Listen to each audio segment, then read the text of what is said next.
Not many people realize that at one time the White House of the United States had a solar water heating device on its roof. The object was to heat water with the sun's power and thereby symbolize the United States' attempt to use renewable energy to power the United States. As fate would have it, this idea of renewable energy and recycling ran counter to the grow or die advocates and their march to doom ideologies. In fact, in the early 1970s one could turn to ABC Talk Radio in Los Angeles and hear Ray Briem pronounce, "Recycling bottles will lead to socialism." It's a slippery slope. So now we wonder, where did the Carter White House's solar panels go? What follows is from Scientific American, link below in the description window. One of the 32 solar thermal panels that captured energy on the roof of the White House more than 30 years ago landed this week at a science museum in China. The White House itself once harvested the power of the sun. On June 20, 1979, the Carter administration installed 32 panels designed to harvest the sun's rays and use them to heat water. Here is what Carter predicted at the dedication ceremony: in the year 2000 this solar water heater behind me, which is being dedicated today, will still be here supplying cheap, efficient energy. A generation from now, this solar heater can either be a curiosity, a museum piece, an example of a road not taken, or it can be just a small part of one of the greatest and most exciting adventures ever undertaken by the American people. For some of the solar panels it is the former that has come to pass. One resides at the Smithsonian's National Museum of American History, one at the Carter Library, and, as of this week, one will join the collection of the Solar Science and Technology Museum in Dezhou, China. Huang Ming, chairman of Hyman Solar Energy Group Co., the largest manufacturer of such solar hot water heaters in the world, accepted the donation for permanent display there on August 5. After all, companies like his in China now produce some 80% of the solar water heaters used in the world today. But they are based on the same technology developed here in the US and once manufactured in Warrentown, Virginia, by Intertechnology/Solar Corp., the company behind the Carter panels. Roughly 3 meters long, 1 meter wide and just 10 centimeters deep, the blue-black panels absorb sunlight to heat water piped through their innards. The Carter administration set a goal of deriving 20% of U.S. energy needs from such renewable sources by the turn of the century. Today, the U.S. gets a mere 7% of its energy from renewables, the bulk of that from the massive hydroelectric dams constructed in the middle of the 20th century. Solar thermal and photovoltaic technology combined provide less than 0.1%. By 1986, the Reagan administration had gutted the research and development budgets for renewable energy at the then-fledgling U.S. Department of Energy, DOE, and eliminated tax breaks for the deployment of wind turbines and solar technologies, recommitting the nation to reliance on cheap but polluting fossil fuels, often from foreign suppliers. The Department of Energy has a multi-billion-dollar budget, in excess of $10 billion, Reagan said during an election debate with Carter, justifying his opposition to the latter's energy policies. It hasn't produced a quart of oil or a lump of coal or anything else in the line of energy. And in 1986 the Reagan administration quietly dismantled the White House solar panel installation while resurfacing the roof. Hey! That system is working. Why don't you keep it, recalls mechanical engineer Fred Morse, now of Abengoa Solar, who helped install the original solar panels as director of the solar energy program during the Carter years and then watched as they were dismantled during his tenure in the same job under Reagan. Hey! This whole renewable R&D program is working, why don't you keep it? After they came down it took a soft-spoken administrator from a small environmental college in Maine to rescue the Carter panels from being a forgotten curiosity stored in the dark corner of a vast government warehouse. A long, strange trip. In 1991 Peter Marbach was newly minted development director at Unity College in Maine, which was facing a severe budget crisis. Marbach needed to find a way to bring attention and hopefully donations to the struggling college and its mission, environmental education. Leafing through a magazine, he stumbled across a picture. There was this photograph of the solar panels, but they were all sort of disheveled and sort of tossed in a corner in this government service warehouse in Franconia, Virginia, he recalls. It was just such a waste.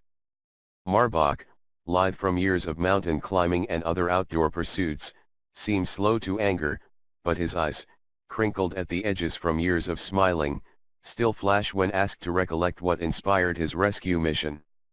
Yet he doesn't sound angry, so much as bemused. It was in that instant where I was just so filled with anger and disappointment that, how could this happen, he says.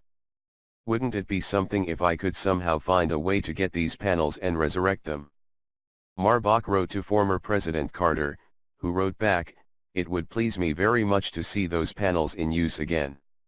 He also enlisted the aid of Maine's former U.S. Senator, William Cohen. Armed with Carter's letter and Cohen's support, he contacted the General Services Administration, the independent government agency that is landlord to other government agencies and generally runs the physical stuff of government.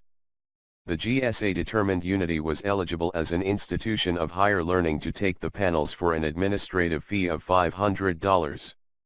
The panels weighed more than 45 kilograms each and there were 32 of them. Marbach just had a battered, blue school bus that was mostly used to carry the school soccer team to away games nearby. The soccer coach was giving me a hard time, Marbach chuckles as he remembers. He said, "You realize that if you take that bus and drive it down there, I have no excuse to ask the administration to get us a new bus because that will prove the bus can go that far." Newsletter promo. Sign up for Scientific American's newsletters. Sign up. Marbach pressed on, stripping the seats out of the bus to make room for his cargo and enduring a bumpy and loud trip down the eastern seaboard. Once in Virginia, he pulled up to the grounds of a federal warehouse he describes as much like the fictional one used to store the Ark of the Covenant in the first Indiana Jones movie, just bigger and stacked with unused furniture and crates of office supplies rather than mysterious archaeological artifacts.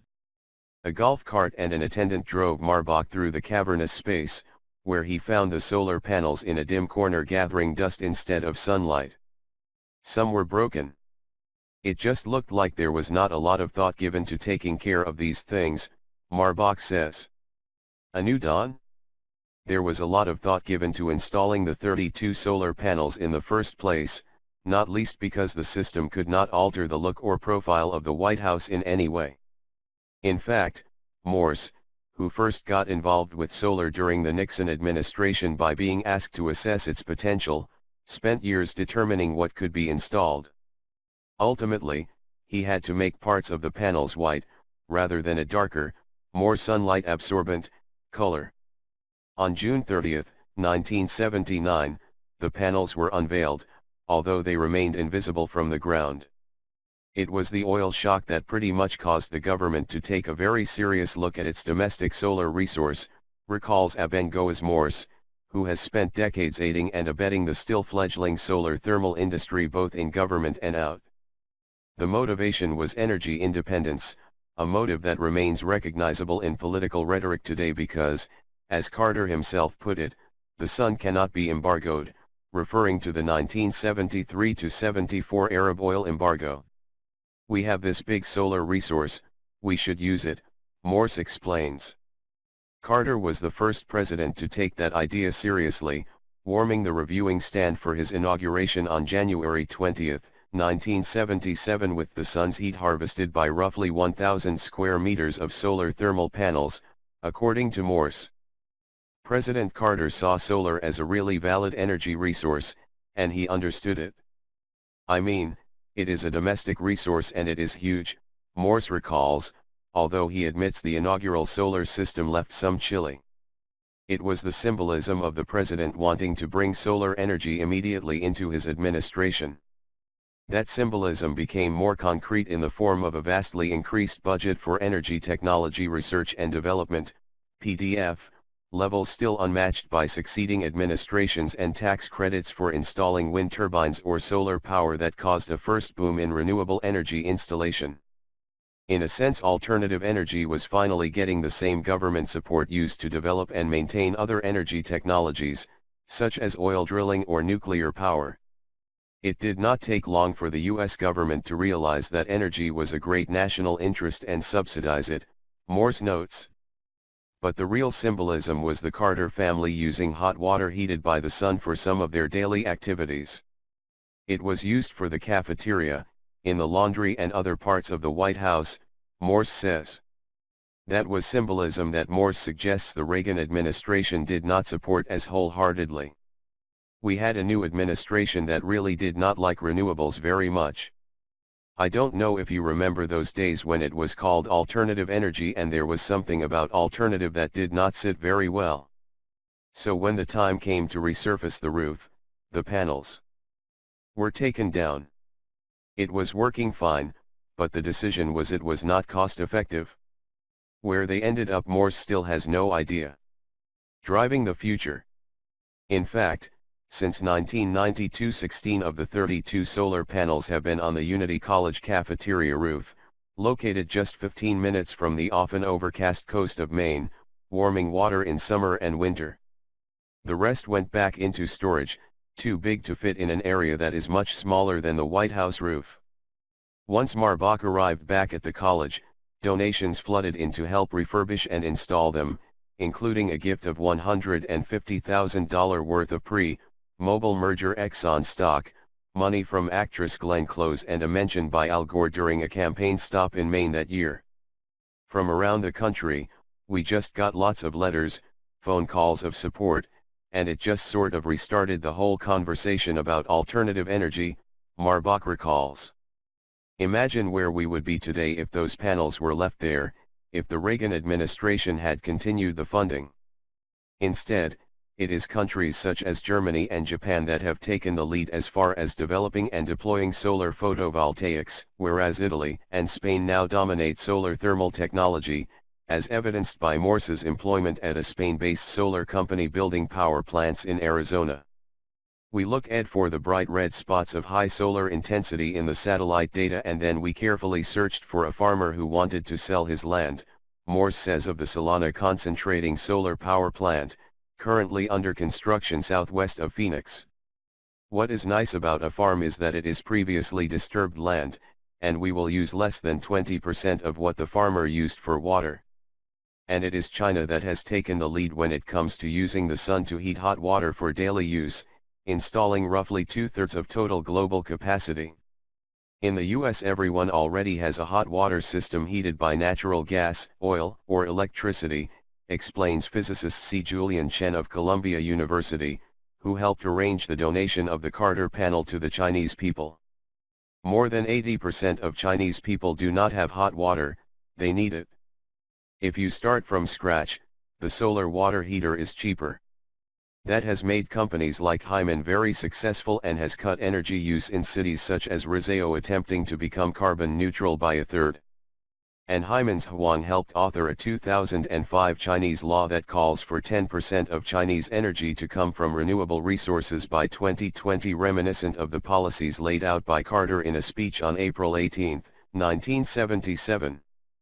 Already, China derives nearly 10% of its energy from renewable resources, primarily hydropower such as the Three Gorges Dam, although it led the world in installing wind turbines in 2009. In the US, some activists have called on the Obama administration to bring solar back to the White House roof, and solar company Sung Evide has offered to install 102 of its photovoltaic panels for free. I think Barack Obama knows this problem, and he tries to correct that historical mistake, Chen says.